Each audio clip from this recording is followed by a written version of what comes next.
Welcome to a new edition of the Famous Interviews with Joe Dimino series. On this episode, we talk with children's author, writing coach, educator, and inspirational whisperer, Rosie Pova. She is originally from Bulgaria and now living in Texas as a prolific children's writer, a wife, and a mother. She is the award-winning author of Sunday Rain and writes primarily for children of all age groups. Ever since childhood, she's had a passion for writing and has been fascinated with the power of words. She has written essays, short stories, and poetry. She dreams of inviting many readers into her make-believe worlds and hopes to touch their hearts with her words. Enjoy this interview. Hey, thanks for taking a minute out today. I appreciate it. Oh, absolutely. I'm happy to be here. Awesome. So, before we dive in here, I think the first thing that I want to kind of ask about is, we've been dealing with COVID. Things are kind of getting back, hopefully, to some semblance of normalcy. So how has everything been going for you over this last couple of years during this kind of pandemic quarantine time? Yeah, well, it was hard, yeah, for sure, because, we had to, change our way of working and our way of looking at things, pivot in some way.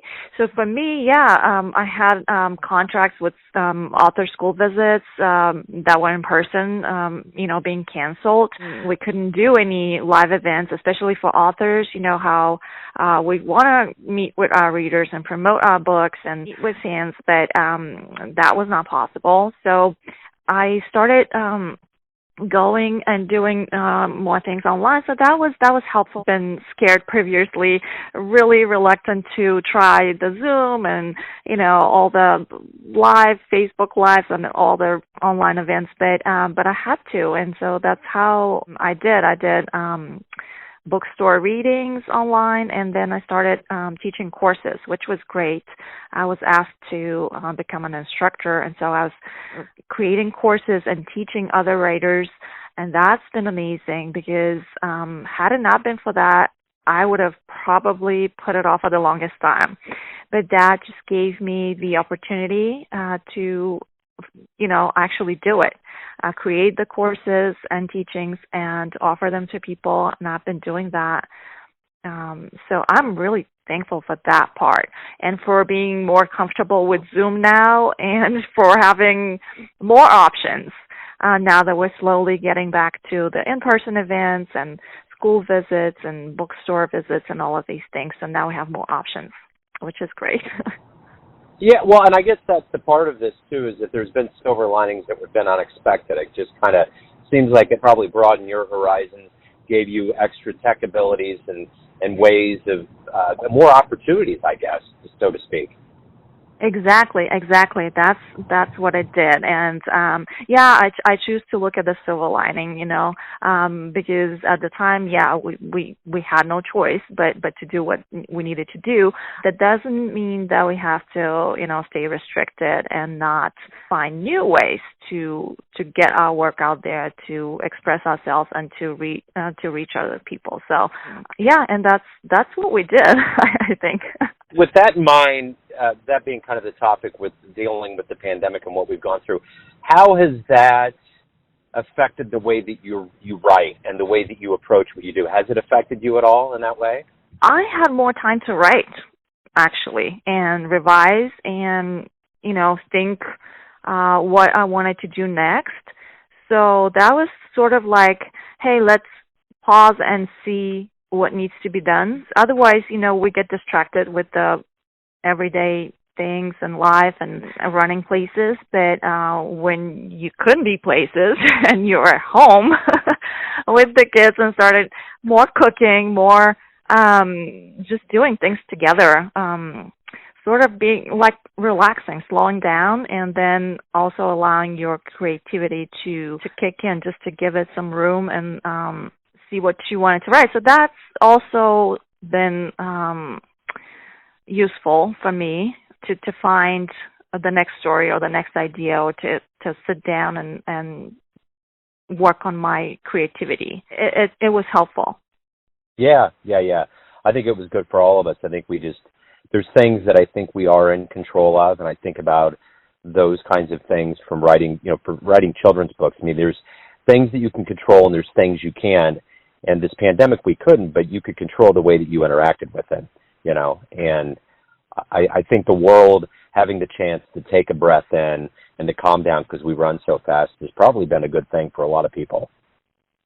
Yes, I think so. And I was, I early on I decided to actually focus on the things that under my control. Like you said, we can always look at this, on both sides. Like we can freak out and just focus on the things that really we can't change, or you can take this opportunity and be positive and creative, and really think about what we can do with this, time that we've been given, this space, this sort of like more peaceful daily life at home, and that's what I chose to do. Like with my kids, we started, like I mentioned before, we started cooking. So if someone went back to my Instagram at the time, you would see like posting pictures of all kinds of dishes and desserts and all things that we tried to experiment with more in the kitchen involving the kids.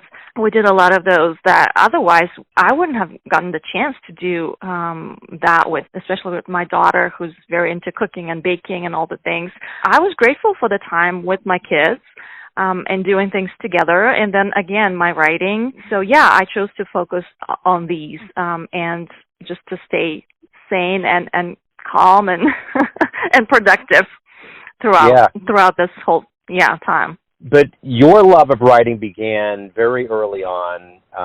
Talk to me a little bit about your childhood in Bulgaria and how the initial idea of writing and how did that come in to be your focus? Writing's always been a part of my just natural personality, and that's what I did when I was little, just writing short story, poetry, as a teenager, just rewriting lyrics to songs just to get me through, heartbreaks or whatever was going on in my life. It was just my escape. I felt good when I was writing and expressing myself that way. I just had that fascination with words, just to find the exact words and the exact order for that moment to express myself. So yeah, that's always been a part of me when I was in school, and then I went to French language school. We had sort of like a contest assignment thing, and I won. I think I won first prize at the time with a short story in French. So that was a science fiction story throughout childhood. And then reading. We didn't have a lot of children's books in my house, and maybe in general at the time in communist Bulgaria. But whatever I had, I would just read those books, read and reread it a million times. I had a vinyl of Cinderella. That was another escape. I loved listening to that thing. I knew it by heart. Again, it was just writing and reading and music. Those were my things, because my childhood was not the greatest, but I loved those things, and I kept on doing them. And in school, again, literature and foreign languages, that was it for me. I didn't care much about math or chemistry or all the other subjects, but those were the things that I felt good at. So, and then later on, I kind of revisited that passion for writing when I had my own kids and started reading books to them. And so I wanted to try writing my own children's stories. And that I tried, and once I started, I couldn't stop. I got so obsessed with the idea and those stories, and especially picture books. I write in all age group levels, but picture books I have a soft spot for those. And I decided to become an author. So that's how that started. So, it's interesting. I remember hearing a story that J.R. Tolkien wrote the Lord of the Rings trilogy because he felt like there weren't magnanimous stories for kids anymore, and he did that for his kids. So I find that interesting that a part of this was motivated and fueled by the fact that you wanted to make these for your kids. That has to make it even more special. Yes, for my kids, and they're all of my books and my stories are sort of like a reflection of my own journey or personality or experiences. So they all have something special in them from my like I said, my experiences or my personality. Yeah, that was another way of me just processing life and the world and uh, memories or whatever I was going through. Both for me, for my kids, for other kids. I wanted to inspire other kids who may be needing that story. I know when I was little, I was constantly looking for inspiration, validation, role models, or just anything. And I thought, I would have been so grateful if I had, that kind of variety to help me and characters, because when I was reading, characters were my friends. And having those friends makes it so much easier when real life is not very friendly to you. So I was thinking, it'd be great if I could inspire other kids too with that story or that character. So the beauty of writing too is that you really open up kind of this window to the world, and having, a cultural background in Bulgaria. How has that influenced the way you write and the way that you present your vision of the world? I may have a little bit of different perspective, I think, with my stories, and I try to bring what's important to me and just being authentic. I don't know how exactly it's been affecting my writing, but I'm sure it has. Being an immigrant, being with a different background, I try to sort of find a balance of what it was and what it is now, and just let's highlight maybe a different perspective. So what brought you to America? Oh, well, I was an adult when I immigrated, and so with my boyfriend at the time, now my husband, we just applied for papers, and he got it, and then I came in. So just looking for a better life and better opportunities, and it's been a journey. Yeah, I bet. It sounds like it. So did you always have a dream of being a writer, or did you have any other dreams that you wanted to go after? Well, I didn't think I would specifically be an author, but at some point I remember wanting to be a journalist. I thought that would be very cool. So that had to do with writing. Then at another point I wanted to be a flight attendant, because back home at the time we weren't allowed to travel really outside of just the, socialist countries. So I thought, that'd be a good way for me to see the world, to see, what's outside of this Eastern European group of countries. So I thought that would be, my escape, also just to see the world, to see what's out there. So those are the main two things I remember wanting to be when I grew up. So is there a go-to book for you that, you've mentioned a few when you were a child, but is there a book that you read that you just absolutely love and that you revisit every once in a while? Yeah, The Little Prince. The Little Prince was one, and then I read a lot of fairy tales and fables. And I would just reread those books, like the Brothers Grimm stories. I had that one and read it over and over. But yeah, The Little Prince was one of my favorite. So you've probably gotten a lot of feedback from readers and from fans over the years. Is there a particular response that you got back from somebody that was unexpected, or that you really remember that was awesome?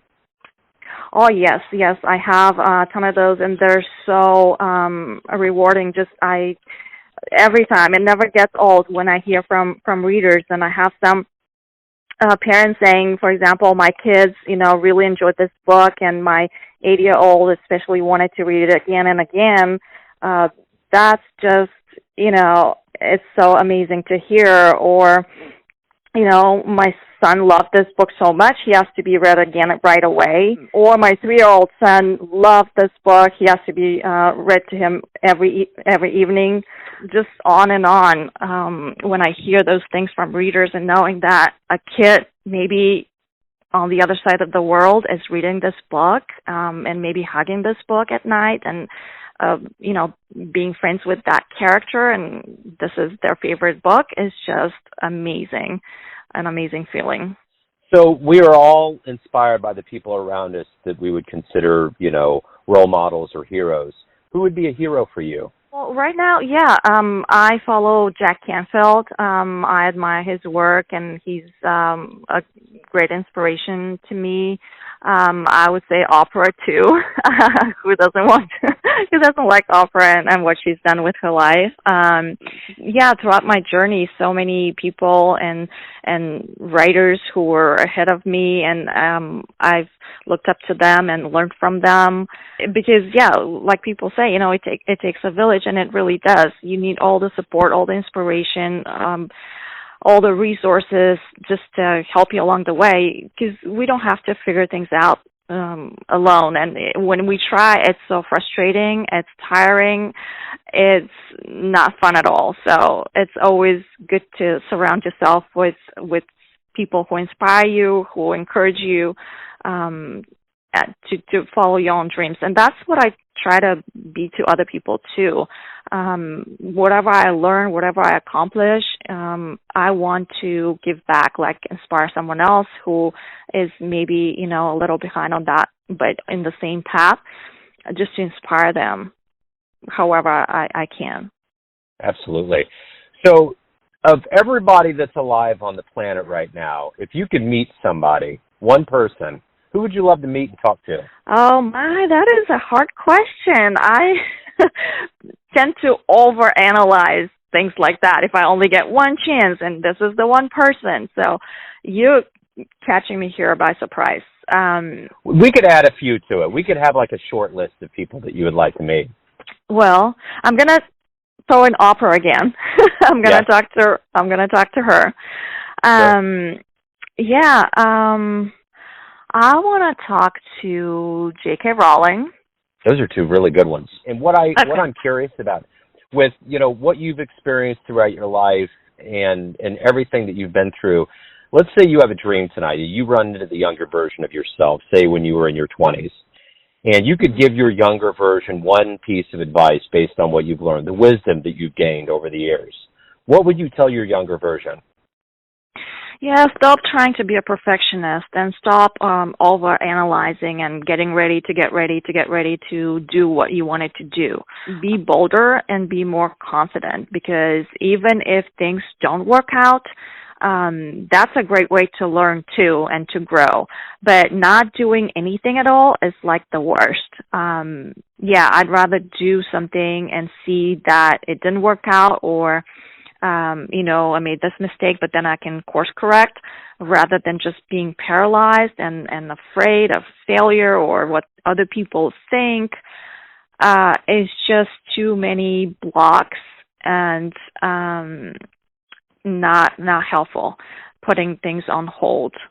So start early and do what you can, and just do it and learn as you go. Yeah, absolutely. That was a long answer to your question. It was good. Yeah, no, that was great. So let's say we talk in 5 years.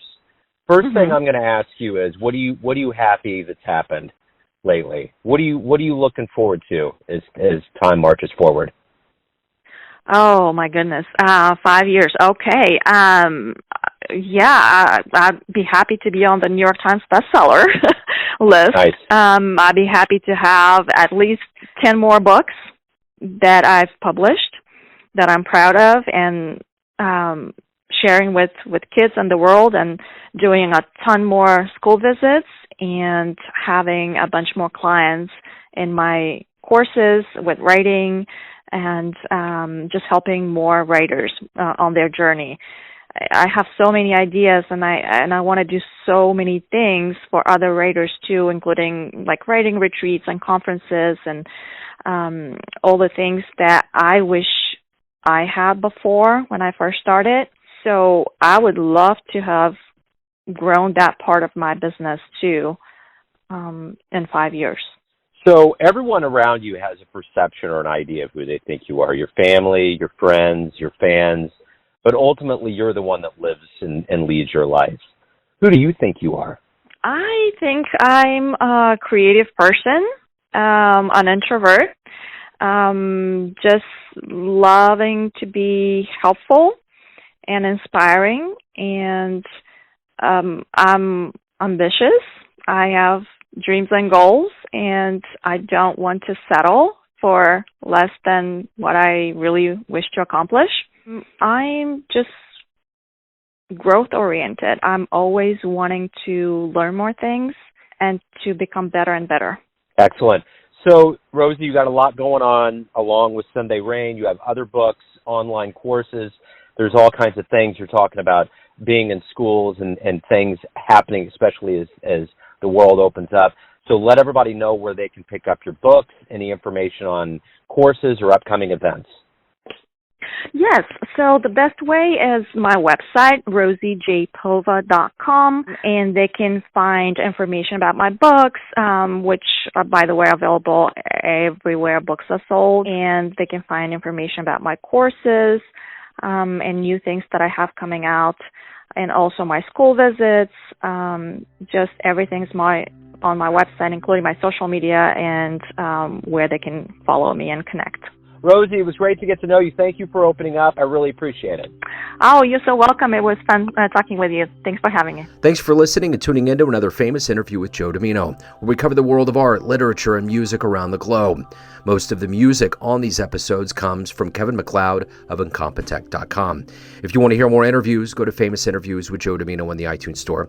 You can see them on the Neon Jazz YouTube channel. And for everything Joe Dimino related, go to joedimino.com. And when you're there, you can donate to the cause via PayPal or Patreon. Until next time.